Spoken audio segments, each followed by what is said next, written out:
Pro Football Hall of Famer, NFL Fox on Fox analyst Howie Long back on the show. How are you, Howie? I'm great. How are you, partner? I'm great, thank you. Do you know, is it officially Vegas Raiders? Do you know? What do we know? When does that happen? When does that change happen? I don't know. There wasn't a mass email sent out. I do know they've, obviously the stadium is well on its way and close to being done. Oh my gosh! The facility is close to being done, and having played in Oakland and then practiced in Oakland and played in LA that year in '82 and making that move, and then the team making the move shortly after I retired back up to Oakland and now to Vegas. I'd say the Southwest Raiders. That's right. They're in the area, right, or around there. By the way, we saw the latest photographs of that stadium. The Death Star. It does look like the Death Star, Howie. It does. Death Star, man. It does. It really does. It's amazing. Luke, I am your father. That's. If I had to ask you right now, who the starting quarterback is going to be for the Raiders next year, first snap, 2020 in that Death Star, who's it going to be? What do you think? Why are there so many rumors about this? Well, I've gotten 2 texts this morning about the most absurd scenarios I could have possibly heard. Tom Brady, right? It's Brady, right? Right. Well, did he text you too? No. No.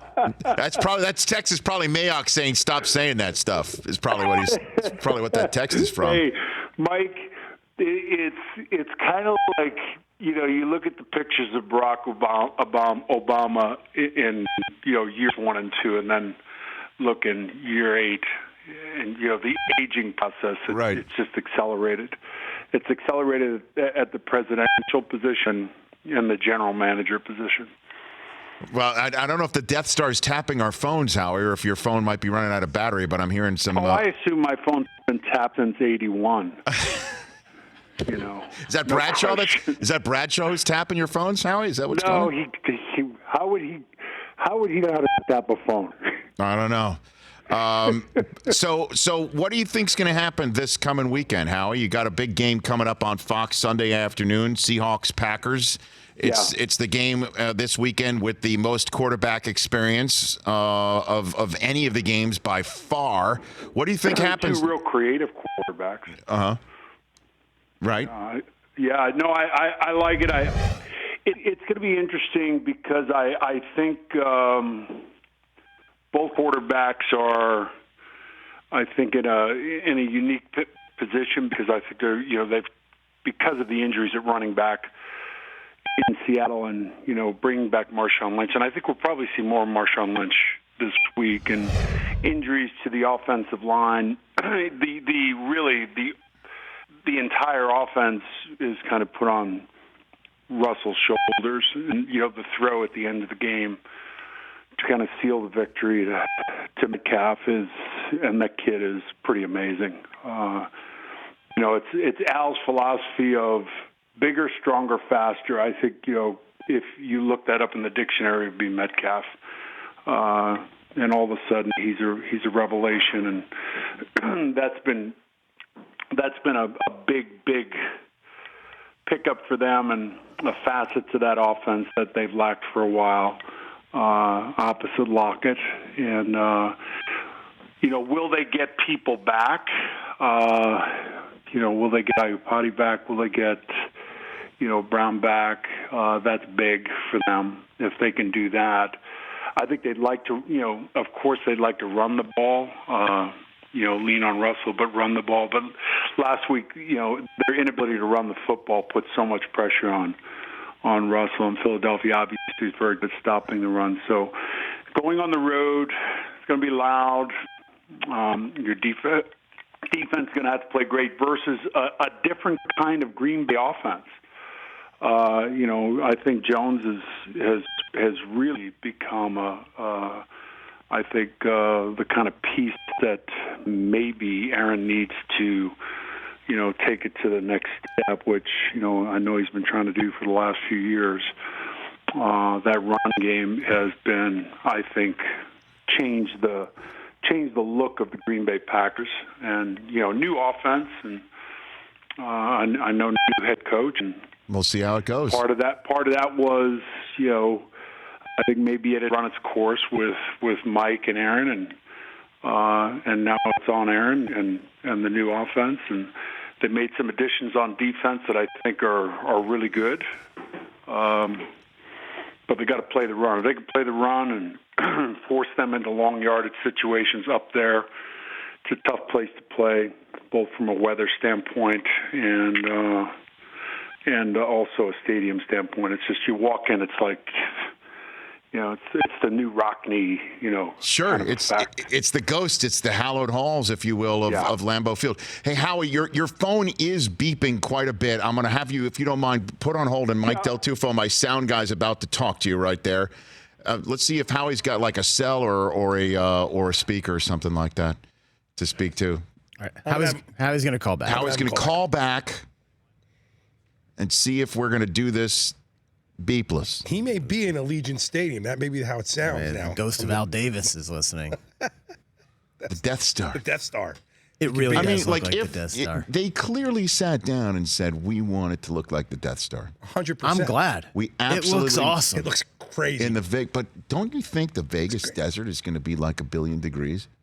Or you take that and you like the heat of 1,000 suns. But here's the thing about the Vegas and desert. you add it to the Al Davis spite that still exists. Al Davis spite. And suddenly, by the way, Al Davis spite. It'd be a great fantasy team Howie name. got me. Is Howie back on right now? All right. You back there, Howie? Is that better? Oh my God! It's so much better. We're back. Thank you. Good. Oh yeah. Well, I'm up here on the mountain, and we do a little crank thing to kind of Is that right? get the phone working. There's a hamster. It's the hamster on the mountain, like that. Okay. But he is union, so we have to give him a break, and Understood. Just happen to come up right. I just saw an image of the Death Star go by. Howie. That stadium's great. It is. I mean, is that great? Is that so perfect? It is perfect. It's beyond perfect, Howie. And if you're going to go somewhere, Vegas, I remember, and I forget exactly when it was, but a number of years ago, Mark had said to me, I'm going to be a good owner. I'm going to be a good team guy, and I'm going to do what I'm supposed to do, and put in the application for Los Angeles, which is supposed to be based on need, and no team had a greater need than Oakland. When you consider the stadium and the money and all that, the inability to compete on the marketplace in that current situation, and as sad as it is, having to move. But I remember him saying that at the time to me that if things don't work out the way they're supposed to work out, and I do the right thing and they don't do the right thing, then I'm going to take the team to Vegas. And I looked at him like, was I just talking to Al? So now, is there going to be like a slot machine in the stadium, like a Raiders slots, like you pull it? Hey, listen, we've all the league is, the door is open. It's cracked, but it's open. Yeah. And I think we're all going to be taking part in the beginning stages of that being a bigger part of television broadcasts, and stadiums are going to have to deal with it. And when you think about it, how unique that area is, if you've got to come up with a $750 million relocation fee. So how do you do that? What do they have in abundance in Vegas? Hotel rooms. Yes, they do. So you put a small tax on each room for a period of time. You raise that money. Who's going to know? No one's going to know. What's the number one non-shared revenue in the NFL? Luxury boxes. Yes, that's it. It's the reason why everyone makes a big deal out of stadiums. Yes. And, Jerry's Stadium down in Dallas, and kind of set the bar certainly high, and that stadium in Los Angeles will be extraordinary. But what's unique about Vegas is, who needs luxury boxes in Vegas? Rich people, whales. The whales need it, Howie. Yes, the whales. Casinos. That's right. So you're in Los Angeles knocking on companies' doors saying, hey, do you want to do a luxury box with a 10-year commitment for $450,000 a year? I don't know. Right. The tax code's changed.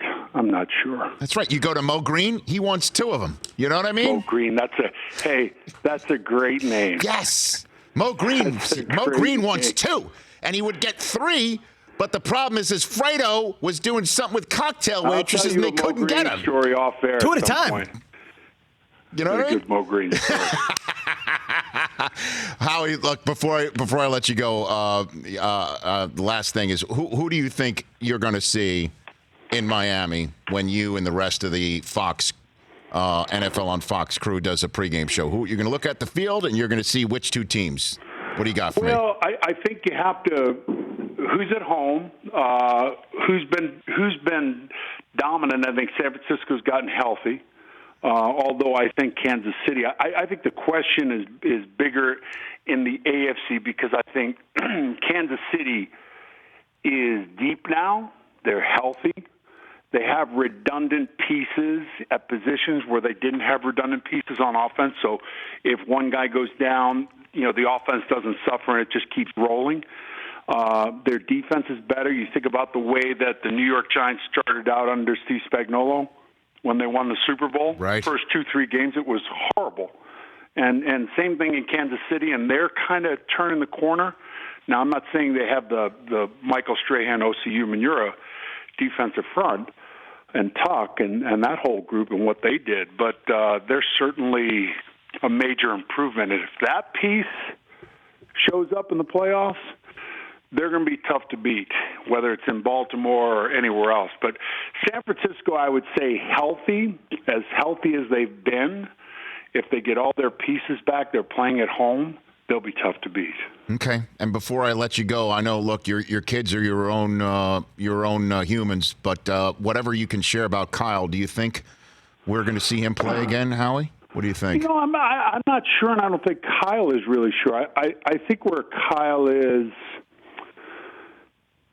Let's think about it here. We're working on a reconstructed ankle. That's one.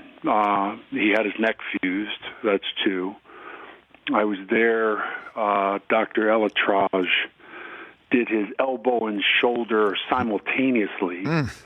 And I was there that night chasing him around the hotel room with a bucket, the things that people don't see.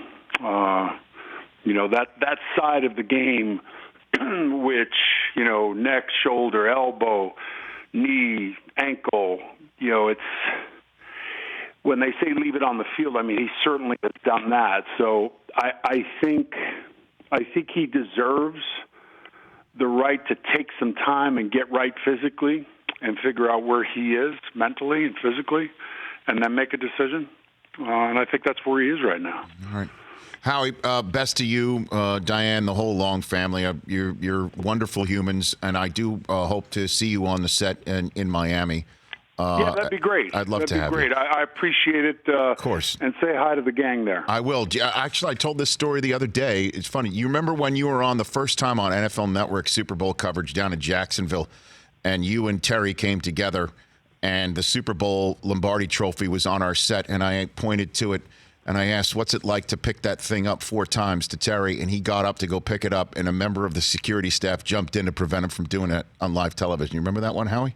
Oh, God. Isn't that great? Remember that? Someone in a yellow slicker just run out of hot dogs in Jacksonville in the second half. That happened, too. I think they did. I don't want to indict a city, but... That happened, too.